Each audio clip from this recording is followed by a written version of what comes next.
മോഹൻ വർഗീസ് എന്തായാലും നേരത്തെ പറഞ്ഞതുപോലെ ഈ പുതുപ്പള്ളിയേക്കാളൊക്കെ വലിയ പ്രചാരണവും അതുപോലെ തന്നെ കൊട്ടിക്കലാശ ദിവസവും അത് കാണാനിടയായി. മാത്രമല്ല ഇത്രയേറെ വിവാദ സംഭവങ്ങൾ ഒരു തെരഞ്ഞെടുപ്പ് വേദിയിലേക്ക് വരുന്നത് എല്ലാ തെരഞ്ഞെടുപ്പുകളിലും ഉണ്ടാവുമെങ്കിലും അതിൽ നിന്ന് ചില വ്യത്യസ്തതകൾ ഈ ഉപതെരഞ്ഞെടുപ്പിന് ഉണ്ട്. പാലക്കാട്ടെ ഉപതെരഞ്ഞെടുപ്പിന് ഈ അവസാന ദിവസങ്ങളിലെ വിവാദങ്ങൾ അത് ഏത് രീതിയിൽ പ്രതിഫലിക്കുമെന്നാണ് താങ്കൾ കണക്ക് കൂട്ടുന്നത്? തുടക്കത്തിൽ ചില വിലയിരുത്തലുകൾ ഉണ്ടായിരുന്നുവല്ലോ, അതിൽ നിന്ന് ഭിന്നമായി ഈ അവസാന ദിവസങ്ങൾ എങ്ങനെ കടന്നു പോകുന്നു പാലക്കാട്? ഈ കൊട്ടിക്കലാശം കഴിഞ്ഞ് ഉള്ള ഒരു കണക്കെടുപ്പിൽ യഥാർത്ഥത്തിൽ മൂന്ന് മുന്നണികളും പരസ്യമായി ആത്മവിശ്വാസം പ്രകടിപ്പിക്കുമ്പോഴും അവിടെ ഈ വിവാദങ്ങൾ ആരെ തുണയ്ക്കും എന്നതാണ് കാര്യമായ. വിവാദങ്ങളുടെ യാതൊരു ഒരു രീതിയിലും ഒരു വിവാദങ്ങൾക്കൊരു ശമനമില്ലാതെ ഒന്നിന് പുറകെ ഒന്നായി തിരമാലകൾ പോലെ വരുന്ന വിവാദങ്ങളാണ്. അതാണ് ഒരു റോളർ കോസ്റ്റർ റൈഡ്. ആദ്യം കോൺഗ്രസ് പ്രതിരോധത്തിലായി. കോൺഗ്രസിൽ നിന്നും സരിൻ സ്ഥാനാർത്ഥിത്വം മോഹിച്ച് മാറി നിൽക്കുന്നു. പിന്നീട് ഇടതുപക്ഷം കുറച്ചൊക്കെ പ്രതിരോധത്തിലായി. ഇടതുപക്ഷത്തിന് സരിൻ ഒരു ബാധ്യതയാകുമോ എന്ന രീതിയിലുള്ള സംസാരമുണ്ടായി. പിന്നീട് BJP പ്രതിരോധത്തിലായി. കാരണം കൊടകര കുഴൽപ്പണ ഇടപാടുമായി ബന്ധപ്പെട്ട് ആരോപണങ്ങൾ വന്നു. പിന്നീടാണ് കോൺഗ്രസ് വൻ പ്രതിരോധത്തിലാകുന്നത്. പെട്ടി വിവാദം, ആ പെട്ടി വിവാദം, അതായത് സ്യൂട്ട് കേസ് വിവാദം, ട്രോളി വിവാദം, ഇതെല്ലാം തങ്ങൾക്ക് അനുകൂലമായി പിന്നീട് കോൺഗ്രസിന് മറിക്കാൻ കഴിഞ്ഞു. ഏറ്റവും അവസാനം ജയരാജൻ വിവാദം, അത് CPM-ന് മറ്റൊരു അഗ്നിവാദം പോലെ വരികയാണ്. ജയരാജന്റെ പുസ്തക പ്രകാശനവും അത് മാത്രമല്ല ഇടതുപക്ഷ സ്ഥാനാർത്ഥി സരിനെക്കുറിച്ച് ഇരട്ടി വെളുക്കുമ്പോൾ പ്രത്യക്ഷപ്പെട്ടയാളാണ് എന്ന രീതിയിൽ EP ജയരാജൻ നടത്തിയ പരാമർശമെല്ലാം ഇടതുപക്ഷത്തിന് വലിയ ഒരു സെറ്റ് ബാക്ക് ആയിരുന്നു.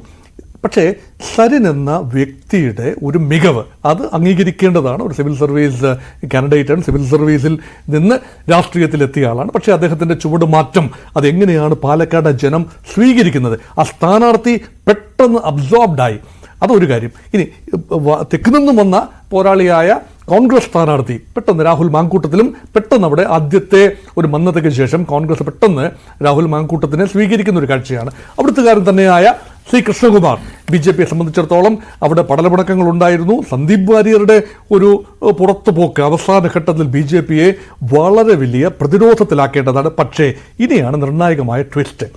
ഇവിടെ സന്ദീപ് വാര്യർ, അതാണ് അവസാന ഘട്ടത്തിൽ നടന്നത്. സന്ദീപ് വാര്യർ പുറത്തോട്ട് പോകുമ്പോൾ തൻ്റെ അമ്മ പ്രതിനിധാനം ചെയ്യുന്ന മൂത്താൻ സമുദായത്തിൻ്റെ 15,000 വോട്ടുകളാണ് അവിടെ ഉള്ളത്. പാലക്കാട് മണ്ഡലത്തിനുള്ളിൽ, പ്രധാനമായും പാലക്കാട് നഗരസഭയ്ക്കുള്ളിൽ 6 സെഗ്മെൻറ്റുകളിൽ മൂത്താൻ സമുദായത്തിന് നിർണായകമായ അവരുടെ വൈശ്യ കമ്മ്യൂണിറ്റിയാണ്, ട്രേഡിംഗ് കമ്മ്യൂണിറ്റിയാണ്, പുറത്തുനിന്ന് വന്ന ആളുകളാണ്. 10-ാം നൂറ്റാണ്ടിൽ അവിടെ പാലക്കാട് വന്ന് താമസമുറപ്പിച്ച ആളുകളുടെ പിന്മുറക്കാരാണ്. അവരുടെ ഒരു നിലപാട് പൊതുവെ BJP സൗഹൃദ നിലപാടാണ് മൂത്താൻ സമുദായത്തിന്. അവിടെ ഒരു 90% വോട്ടുകൾ സ്വാഭാവികമായി കഴിഞ്ഞ തെരഞ്ഞെടുപ്പുകളിൽ BJPക്ക് ലഭിച്ചതുമാണ്.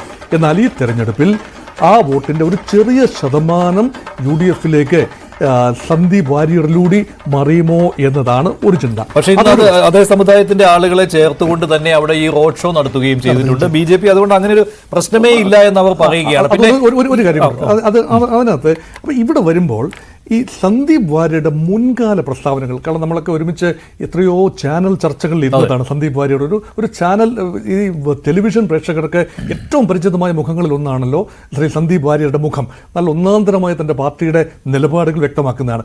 ആ നിലപാടുകൾ വ്യക്തമാക്കുമ്പോൾ പലപ്പോഴും എടുത്തിട്ടുള്ള കഠിനമായ നിലപാടുകൾ ഒരു പരിധിവരെ മുസ്ലിം സമുദായം എങ്ങനെയാണ് ഉൾക്കൊള്ളുന്നത്?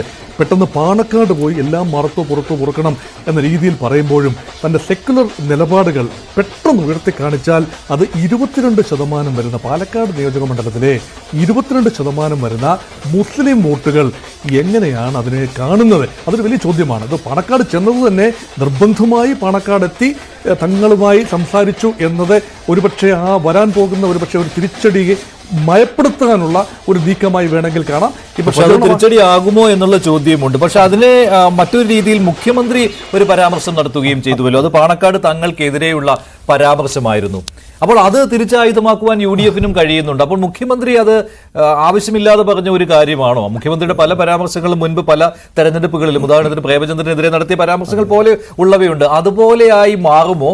അതോ അത് ആലോചിച്ചുറപ്പിച്ച ഒന്ന് തന്നെയാണോ? കാരണം ലോക്സഭാ തെരഞ്ഞെടുപ്പിന് ശേഷം പാർട്ടിയുടെ ഒരു വിലയിരുത്തൽ തന്നെ ഉണ്ടായിരുന്നുവല്ലോ, അല്ലേ?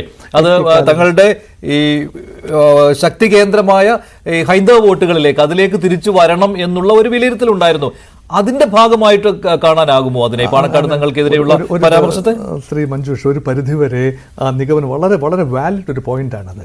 അതായത് കഴിഞ്ഞ ലോക്സഭാ തെരഞ്ഞെടുപ്പ് 2024 ലോക്സഭാ തെരഞ്ഞെടുപ്പിന് ശേഷം മാർക്സിസ്റ്റ് പാർട്ടിയിൽ ഒരു പുനർവിചിന്തനം, ഇടതു മുന്നണിയിൽ മൊത്തമായി എന്ന് പറയാനാവില്ല, പക്ഷേ കമ്മ്യൂണിസ്റ്റ് പാർട്ടി മാർക്സിസ്റ്റിൽ ഒരു പുനർവിചിന്തനം നടക്കുന്നു. അതിൻ്റെ പ്രധാന കാരണമെന്ന് പറഞ്ഞാൽ ആറ്റിങ്ങൽ മണ്ഡലത്തിലെയും ആലപ്പുഴ മണ്ഡലത്തിലെയും ഒരു തോൽവി അതൊരു സൂചനയാണെങ്കിൽ ഈഴവ സമുദായം കാര്യമായി CPM നിന്ന് അകന്നു പോകുന്നു. ഇങ്ങനെ കേരളത്തിലെ ജനസംഖ്യയുടെ 26% ഈഴവ സമുദായം അകന്നു പോയാൽ അതിനുള്ള പ്രധാന കാരണം ഒരു മുസ്ലിം പ്രീണന നയമാണ്.